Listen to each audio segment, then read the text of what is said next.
Let's have a conversation about toxic couples that stay together. Hi, my name is Dr. Natalie Jones. I'm a licensed therapist. I have been counseling women and men who've been victims and perpetrators of abuse for many years now. And one of the things that I wanted to get on here and have a conversation about with you all are toxic couples that stay together. Now, there is, I feel like this is a special, category of couples that are just kind of, they fight and they go back together, but they somehow stick it out for the long haul and they're together forever, no matter what goes on.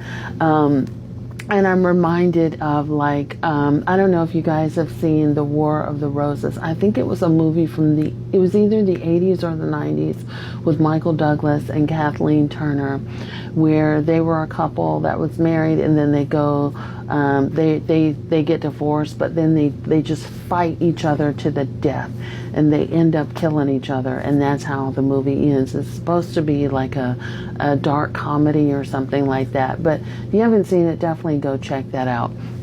A War of the Roses. But anyhow, there are, so I'll go over several typologies or different types of couples that I've known over the years that just things can get so dangerous and scary, but they thrive off of that drama and they ride that out.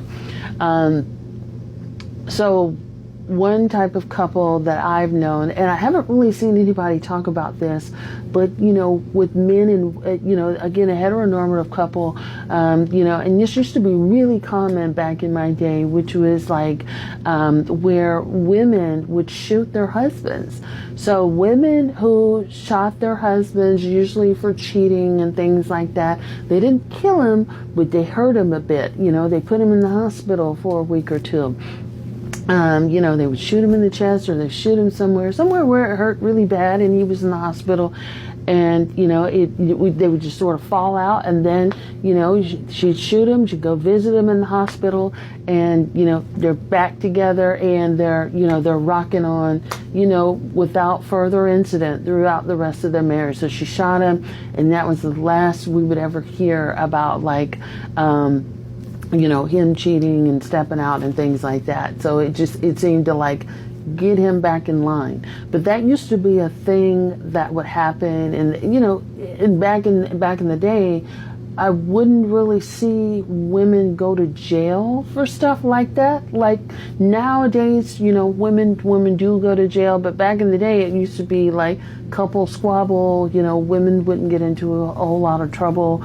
And so that was way back when, back in the 80s and early 90s. But now, there's women who do time. But either way, I still see them sticking it out through thick and thin after that. And again, number two is couples where, one of the ones that I've seen where the woman is usually the more dominant one in the marriage and is, maybe cheating in the marriage and just sort of stepping out, cheating, doing things, and her husband forever chases her and wants to convince her to stay and make it work.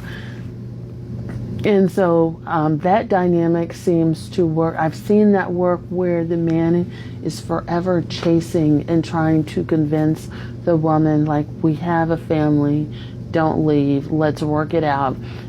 All of those types of relationships. I've seen a number of those that, they seem to work, even if, she cuts him to the white meat with insults and things like that, and with the affairs.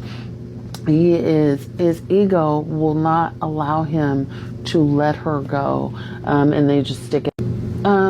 I've seen a third one that I've seen over the years, especially with working with violent predators, surprisingly, is are men who go to prison for domestic violence. I don't know if you guys realize this, but I don't know if you understand the amount of violence that you have to do in order to go to prison for where you have to actually do hard time for that.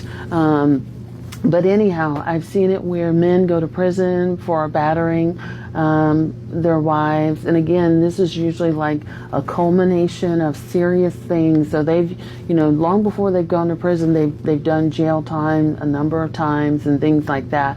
So this is a serial offender, but once they go to prison and they do hard times, I've seen it to where, unfortunately, but whatever, where their wives and them end up getting back together and they end up staying together for years, and things sort of calm down when they get up in age. But I always found that to be really interesting, where the wife will sort of stay with him and will even come to, they'll even come to visit these men in prison and things like that, because they don't want to let them go. But those are some toxic couples that I've seen. I've seen, the other one is where, a lot of times where the wife is a narcissist and has usually committed, maybe some murders or things way back in her past, and has changed her identity. And the person that she's with now, she's sort of resumed a new identity. So maybe this is more of like women who've been a career criminal.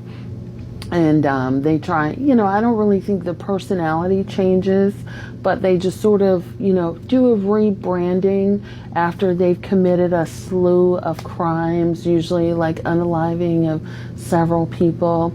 And then they get married, and then they try to create this life where they're sort of domesticated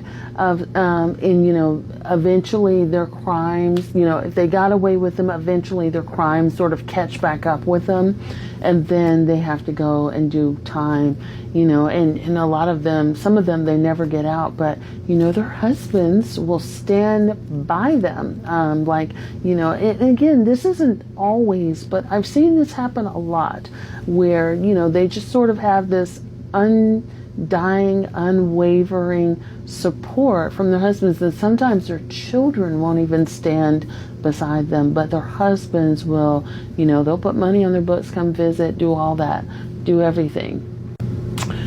Couples where the woman's husband was a rapist.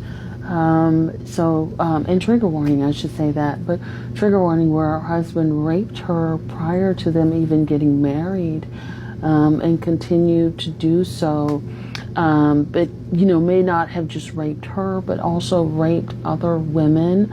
Those are couples that stay together, and there's almost like a brainwashing of sorts, where she believes that he, she will support him in prison, and she believes that he is a changed man, and that, these cases are not, there's no validity to them. People are just out to get them and things like that. So there's quite a bit of those, actually. If you look at old talk shows, like way back when, like Donahue, Geraldo, maybe even like Montel or Sally Jesse Raphael, I think they would have, stories of people like that up there, but those stories from way back when television was top tier, people weren't trying to be so famous and be an influencer, but back when you had real stories, those stories are, I can't speak for the people that they would have on the shows, but I can speak from personal experience in working in corrections. Those things really do happen, where these people get unwavering support. And lastly, the one that I will mention, that I know, that I've seen over the years, is one where a woman is insanely jealous and paranoid that her husband is cheating, even if he's a good person, but if she's extremely jealous and gets violent towards him over her paranoia about him cheating. So she may lash out physically, or just, just sort of go through his phone, but she's usually the more dominant personality in the relationship. I will say that. And usually this man is not doing what she's accusing him of, and she's always the more dominant. Hope that helps. Thanks so much.